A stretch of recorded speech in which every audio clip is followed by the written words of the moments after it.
তারাগঞ্জ উপজেলার সয়ার ইউনিয়নের গোয়ালবাড়ি গ্রামের বাসিন্দা মোখলেসুর রহমান, বয়স ৩৭। রংপুর কারমাইকেল কলেজ থেকে মাস্টার্স শেষ করে চাকরির পেছনে না ছুটে বেছে নিয়েছেন কৃষিকেই। একসময় শখ থেকে শুরু করা কফি চাষ এখন হয়ে উঠেছে তার লাভজনক উদ্যোগ। মোখলেসুর জানান, ২০১৬ সালে সামাজিক যোগাযোগ মাধ্যমে পার্বত্য এলাকায় কফি চাষের খবর দেখে আগ্রহ তৈরি হয় তার। ভাবেন সমতলেও তো উঁচু জমি আছে। সেই ভাবনা থেকেই ২০১৭ সালে চট্টগ্রাম থেকে ভারতীয় আরাবিকা জাতের চারা এনে রোপণ করেন তিনি। বর্তমানে ২৮ শতক জমিতে রয়েছে ৪৫০টি কফি গাছ। ২০১৭ সালে বাগান তৈরিতে খরচ হয়েছিল প্রায় ৫০,০০০ টাকা। রোপণের ২ বছর পর থেকেই তার ফলন শুরু হয়। এখন প্রতিটি গাছে বছরে গড়ে মিলছে ২ কেজি কফি ফল।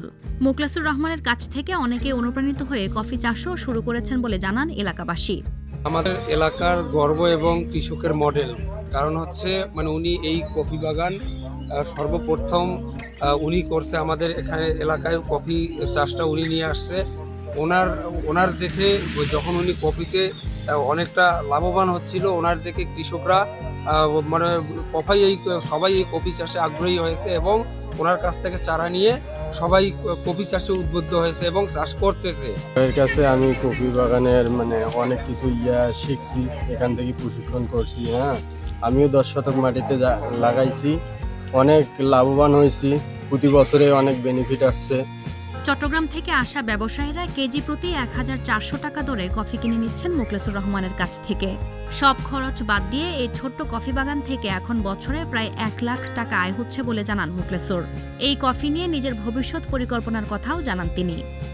ভবিষ্যৎ পরিকল্পনা হচ্ছে এই কফিকে বাংলাদেশের একটা নিজস্ব শিল্প হিসেবে প্রতিষ্ঠিত করা, এবং সেই লক্ষ্যে আমরা খাগড়াছড়িতে প্রায় ৫০ একর জমিতে কফি উৎপাদন করার একটা পরিকল্পনা হাতে নিয়েছি। আমাদের লক্ষ্য হচ্ছে আমরা এই কফিটাকে বিশেষ করে আমদানি নির্ভর যে ব্যবসাটা আছে, এটাকে আমরা এখন আমাদের দেশীয় উৎপাদন দিয়ে এটাকে আমরা পূরণ করার চেষ্টা করি। কৃষি কর্মকর্তারা বলছেন, উঁচু জমি ও পানি জমে না এমন বেলে দোআঁশ মাটি কফি চাষের জন্য উপযোগী। তারাগঞ্জের মাটি সেই সুযোগ তৈরি করেছে। সমতলের মাটিতে কফি চাষ, যা একসময় ছিল কল্পনা, আজ তা বাস্তবে রূপ নিয়েছে।